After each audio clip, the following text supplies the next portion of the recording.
नमस्कार विद्यार्थी मित्रांनो, एमपीएससी कंबाईन ग्रुप बी 2026 जाहिरात आलेली. फॉर्म भरण्याची प्रोसेस चालू होत झालेली म्हणजे आजपासून 30 एप्रिल पर्यंत तुम्हाला फॉर्म भरायचे आहे. तुमची एक्झाम असणार आहे 14 जूनला.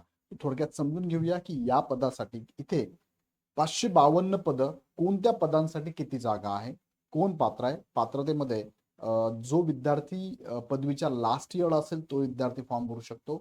जो विद्यार्थ्याचा पदवी झाला असेल तो विद्यार्थी फॉर्म भरू शकतो. त्या संदर्भात एज लिमिट काय, शैक्षणिक अर्हता बरोबर शारीरिक पात्रता काय असते, परीक्षा पद्धत कशी असतात, थोडक्यात या व्हिडिओच्या माध्यमातून समजून घेऊया. हा व्हिडिओ शेवटपर्यंत बघा.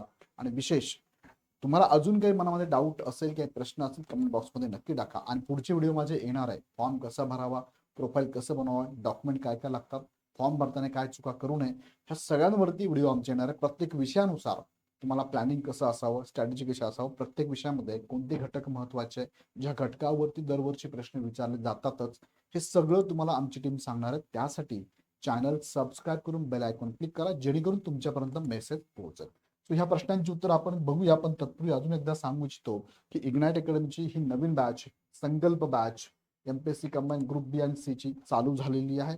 लाईव्ह प्लस रेकॉर्ड बॅच आहे. दोन प्रकारच्या बॅच आहे. एक तुम्ही पूर्व आणि मुख्य एकत्रित घेऊ शकता, एक तुम्ही फक्त पूर्व परीक्षा पण घेऊ शकता. या दोघांमध्ये फीचर सारखेच आहे. महाराष्ट्रातील सर्वोत्तम फॅकल्टी तुम्हाला इथे अवेलेबल असणार आहे. ह्या सगळ्या फॅकल्टी तुम्ही युट्यूबवर त्यांचे लेक्चर पण बघू शकता. त्याचबरोबर तुम्हाला अनलिमिटेड व्ह्यू, किती वेळेस लेक्चर तुम्ही रिपीट करून पाहू शकता, तुमच्या वेळेत पाहू शकता. सब्जेक्ट वाईज, टॉपिक वाईज फुल लेंथ तुम्हाला टेस्ट तर तिथे जवळपास 150च्या आसपास अवेलेबल आहे. अधिकारी संवाद, पर्सनल काउन्सिलिंग आणि डाऊट क्लिअरिंग सेशन सुद्धा अवेलेबल असतात. तुम्हाला बॅच जॉईन करायची असतील, खाली डिस्क्रिप्शनमध्ये ॲपची लिंक दिली, लगेच जॉईन करू शकतात. आता जाऊया मुख्य मुद्द्याकडे. मुख्य मुद्दा, फॉर्म सुटलेले आहेत. 11/2026 ची जाहिरात आहे. 552 पदांची जाहिरात आहे. एक्झाम तुमची 14 जूनला होणार आहे. त्याचबरोबर तुम्हाला इथे बघितलं तर 3 पद आहेत बघा. ग्रुप बी मध्ये तसं बघितलं 4 पद असतात, पण 3 पदांसाठी जागा आलेल्या. एका पदाची जाहिरात आलीच नाही. ते पद आहे सब रजिस्ट्रार, ज्याला आपण मुद्रांक निरीक्षक म्हणतो. त्याची जागा आलेल्याच नाहीये. 3 मध्ये पहिली जी आहे ती सहाय्यक कक्ष अधिकारी, ज्याला आपण एएसओ म्हणतो, ज्याच्या फक्त आणि फक्त 6 पद आलेली आहे. राज्य कर निरीक्षक, ज्याला आपण एसटीआय म्हणतो, त्याचे मात्र चांगली पद आहे. 236 पद आलेली आहे. खूप चांगलं पद आहे. यामध्ये कॅटेगरी तुम्ही जर बघितल्या दोघांमध्ये, तर कॅटेगरी अशात बघा. तुम्ही इथे बघू शकता एससी कॅटेगरी, नंतर एसटी कॅटेगरी, नंतर एनटी अ, ब, क आणि ड आहे. त्यानंतर ओबीसी, त्यानंतर एसबीसी आहे, त्यानंतर एससी बीसी आहे. एससी बीसी फक्त ओपन मधले मराठा कॅन्डिडेटला चालतं. ईडब्ल्यूएस आहे, त्यानंतर इथे ओपन आहे. अशी टोटल आहेत 6 पद. सेम इथे सुद्धा तुम्ही पद बघू शकता. समांतर आरक्षणामध्ये काय काय, महिलांना इथे आरक्षित जागा असतात, खेळाडूंना पण आहे, दिव्यांगांना पण आहे, अनाथांना पण आहे. सेम इथे पण तुम्ही बघितलं तर महिला, खेळाडू, दिव्यांग, अनाथ यांना आरक्षित जागा असतात. तुम्ही जर समांतर आरक्षणातून बिलॉंग करत असाल तर नक्की याचा फायदा घ्या, कारण यांचे कट ऑफ ओपनच्या तुलनेत फार कमी लागतात. त्यानंतर तिसरं पद आहे पीएसआय, पोलीस पोलीस उपनिरीक्षक, पोलीस सब इन्स्पेक्टर म्हणतो आपण त्याला. 310 पद आहेत. यामध्ये पण तुम्ही बघू शकता महिला, खेळाडू. आता दिव्यांगांना इथे जागा नाहीये. दिव्यांग कॅटेगरीचे उमेदवार इथे पीएसआय साठी पात्र नाहीये. अनाथांना मात्र जागा आहे. आणि हे असं वर्गीकरण त्यांचं आहे. टोटल 310 जागांसाठीची ही ऍड आलेली आहे पीएसआयची. आता यामध्ये पहिलं बघूया आपण की फॉर्म सुटलेत का. तर यस, 10 एप्रिल पासून 30 एप्रिल पर्यंत फॉर्म भरायचे आहे. आणि तुम्हाला 2 मे पासून बघा काय, तुम्हाला 2 मे पर्यंत बँकेत जाऊन पैसे भरू शकतात. आणि लास्ट डेट तुमची आहे 4 मे पर्यंत पैसे भरू शकतात.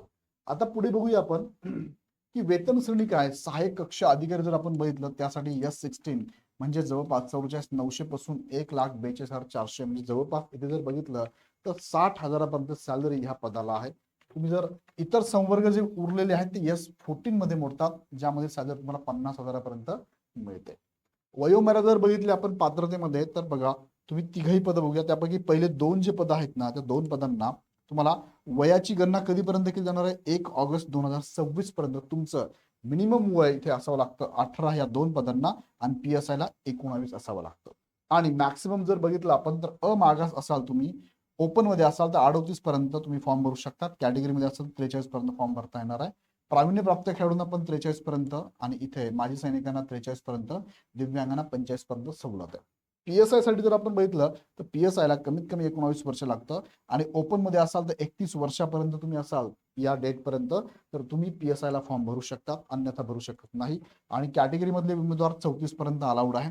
प्रावीण्य प्राप्त खेळाडूंना 36 आहे, माजी सैनिकांना 36 आहे, दिव्यांग मात्र इथे अपात्र असणार. आता वयामध्ये तुम्ही जर बसत असाल तर दुसरा निकष आहे तो म्हणजे शैक्षणिक पात्रतेचा. लिखित स्वरूपात त्यांनी सांगितलेले बघा, सांविधानिक विद्यापीठाची पदवी किंवा तिच्याशी समतुल्य असणारी शासनाने घोषित केलेली समतुल्य अर्हता म्हणजे पदवी असणारा, म्हणजे पदवी तुम्ही हवं तर किती वर्षापूर्वी घेतलेली असू द्या, डिस्टन्स लर्निंग असू द्या, इग्नू मधून असू द्या, वायसेम मधून असू द्या, रेग्युलर असू द्या, काही प्रॉब्लेम नाहीये. तुमच्याकडे फक्त सर्टिफिकेट असावं लागतं. तुम्ही रडत खडत केली असेल, फेल होत केली असेल किंवा तुम्हाला काही पेपर बॅक राहिले असेल, पण तुमच्याकडे आता सर्टिफिकेट आहे, तुम्ही फॉर्म भरू शकता. याच्यावरती तुम्हाला सिलेक्शन नसतं, हे फक्त तुमच्याकडे सर्टिफिकेट लागतं. सो मार्कशीट किंवा सर्टिफिकेट दोघांपैकी कोणते असेल तर तुम्ही फॉर्म भरू शकता.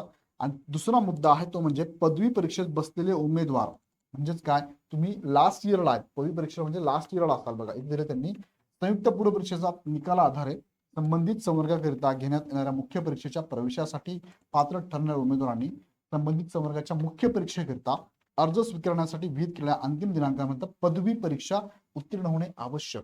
आता प्रिलिमचा फॉर्म भरायचा 30 एप्रिल पर्यंत, तुमची 14 जूनला एक्झाम आहे, त्यानंतर रिझल्ट लागतो. साधारणतः 4 महिन्याने तुमची मुख्य परीक्षा असते. म्हणजे असं विचार केला आपण जून, जुलै, ऑगस्ट, सप्टेंबर, ऑक्टोबर, नोव्हेंबर तुमची एक्झाम असेल दिवाळीच्या आसपास. तोपर्यंत तुम्हाला पदवी क्लिअर करावं लागेल. तुमचा बॅक लागला असेल एखादा किंवा आता एक्झाम दिली तर रिझल्ट पॉझिटिव्ह आला पाहिजे. म्हणजे अपियर विद्यार्थी पण फॉर्म भरू शकता. मेन्सला फॉर्म भरत असताना म्हणजे मुख्य परीक्षेला फॉर्म भरत असताना तुमचे पदवीचे मार्क तुम्हाला टाकावे लागतात. तिसरं आहे की इंटर्नशिप किंवा आता याचा अनुभवाची गरज ह्या पदांना नाहीच आहे. मराठी भाषेचं ज्ञान आवश्यक असतं. म्हणजे काय, 10वी-12वीला 10वीला शक्यतो मराठीचा विषय असावा लागतो. जरी नसेल तर एक पर्टिक्युलर फॉर्मॅट येतो, फॉर्मॅट भरून तुम्हाला द्यायचा असतो. त्याची काळजी करू नका, ते तुम्हाला मी देऊन टाकेल. आता फक्त PSI ह्या पदासाठी मात्र तुमची शारीरिक पात्रता असते, PSI साठी, बाकीच्यांसाठी नाही आहे. म्हणून तर सांगितलं दिव्यांग इथे चालत नाही.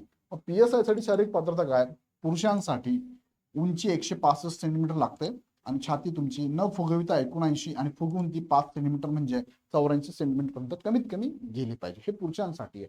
महिलांसाठी फक्त एकच आहे, ते म्हणजे 157 सेंटीमीटर तुमची हाईट असावं लागते अनुमानी पायांसह. महिलांसाठी असेल किंवा तृतीयपंथी असेल त्यांना सुद्धा इथे 157 सेंटीमीटर हाईट असावी लागते फक्त PSI ला. बाकी दोन पदांना लागत नाही. महिलांना PSI पद पण चांगलं, त्याचबरोबर STI चं पद सुद्धा खूप चांगलं आहे. ऑफिशियल जॉब असतो, सकाळी 10 ते 6 काम करायचं फक्त बस. आता या संदर्भात मला मी आता सांगितलं की पात्रता जी तुमची आहे म्हणजे तुमचं काय म्हणूया आपण ग्रॅज्युएशन किंवा तुमचं उंची वगैरे हे कधी चेक केलं जात, मुख्य परीक्षेच्या अंतिम पर्यंत तुमचं पाहिजे. मुख्य परीक्षेचा अर्ज स्वीकारण्याची अंतिम तारीख. आता हे तर ठीक आहे, हे असेलच तुमचं, पण ऍटलीस्ट पदवी पाहिजे तुमची, बरोबर. त्यानंतर पुढचा मुद्दा येतो की मग इथे तुम्हाला जर एक्झाम द्यायची असेल तर प्रिलिम असते, नंतर मेन्स असते. आणि PSI साठी जर आपण विचार केला, PSI साठी तर प्रिलिम असते, मेन्स असते, त्यानंतर फिजिकल, ज्याला आपण ग्राउंड म्हणूया, फिजिकल असतं आणि मग तुमचा इंटरव्ह्यू पण असतो. मग त्यातली पहिली जी एक्झाम आहे ती कॉमन प्रिलिम एक्झाम जी आहे तुम्हाला द्यायची 14 जूनला. त्याचा हा सिलेबस आहे, एकदा बघून घ्या. तुम्हाला टोटल विषय 8 आहेत. इतिहास भूगोल हे जर विषय पकडले 10-10 मार्काला, असे 20 मार्काला तुमचे हे 2 विषय असणार आहे. त्यानंतर अर्थशास्त्र असेल, चालू घडामोडी, पॉलिटी असेल, सामान्य विज्ञान असेल, 4 विषय तुम्ही जर कन्सिडर केले प्रत्येकी 15 मार्काला, म्हणजे तुमचे 60 मार्क झाले, 15 चौक 60. आणि शेवटचे 2 विषय तुमचे जे आहेत हे टोटल एकूण 20 मार्कांसाठी गणित आणि बुद्धिमत्ता असणार आहे. असे तुमचे जर बघितले तर हे 100 प्रश्न 100 मार्कांना ऑफलाईन एक्झाम असते, ऑब्जेक्टिव्ह एक्झाम आहे, 1/4 निगेटिव्ह मार्किंग सिस्टीम आहे. 14 तारखेला एक्झाम होणार आहे, एकाच वेळेस सगळ्या मार्क्सला एक्झाम होणार आहे. तयारीसाठी तुम्हाला मात्र जोरदार कामाला लावावं लागेल, कारण तुम्हाला फक्त 2 महिने तुमच्या हातात आहे. या 2 महिन्यामध्ये तयारी करण्यासाठी योग्य मार्गदर्शक तुम्हाला जर भेटला तर कमी वेळेत जास्तीत जास्त रिच व्हायला मदत करू शकतो. तर त्यासाठी ह्या बॅचेस आपल्या चालू झालेल्या आहे. खाली डिस्क्रिप्शन ऍपची लिंक दिली आहे. सिंपल प्रोसेस आहे. ऍप डाउनलोड करायचंय, माहिती भरायची, OTP येतो, OTP टाकायचा आहे, कॅटेगरी निवडायची MPSC कंबाईन ग्रुप B ची. त्यामध्ये तुम्हाला बॅच निवडायची आहे. बॅच 2 प्रकारच्या आहे, जी अपेक्षित ती बॅच घेऊ शकता. व्ह्यू करायची, बाय नाव करायची, फीज पेड करायची. अर्ध्या तासामध्ये बॅच चालू होते आणि बॅच चालू झाली की तुमच्या ऍपवरती माय कोर्सेसवर क्लिक केलं की तुम्हाला तुमची बॅच दिसते. त्या ठिकाणी लाईव्ह आणि रेकॉर्डेड दोन्ही लगेच लेक्चर तुम्हाला बघायला सुरुवात होते. आता यानंतरचे काही व्हिडिओ माझे येणार आहे, ज्यामध्ये बघा फॉर्म कसा भरावा, प्रोफाईल कसं बनवावं, कागदपत्रे कोणकोणती लागतात, परीक्षा पद्धत, अभ्यास पद्धत कशी असावी, ह्या कमी कालावधीमध्ये अभ्यास कसा करावा, विषयानुसार स्ट्रॅटेजी कशी असावी आणि PYQ अनालिसिसचे सेशन सुद्धा आमच्या टीमचे येणार आहे. ते बघण्यासाठी काय करा, चॅनल सबस्क्राईब करून बेल आयकॉन नक्की क्लिक करा आणि काही अडचण असेल तर ह्या नंबरला कॉल करू शकता. अदरवाईज ॲप डाउनलोड करून लगेच बॅच जॉईन करा. अजून मनामध्ये काही प्रश्न असेल तर मनात ठेवू नका, कमेंट बॉक्समध्ये टाकून द्या आणि पुढचे व्हिडिओ बघण्यासाठी चॅनल सबस्क्राईब करा. विशेषतः हा व्हिडिओ ऐकला असेल, आवडला असेल तर लाईक करा आणि तुमच्या मित्रांना पण नक्की शेअर करा. पुन्हा व्हिडिओ आपण नेक्स्ट व्हिडिओमध्ये. धन्यवाद.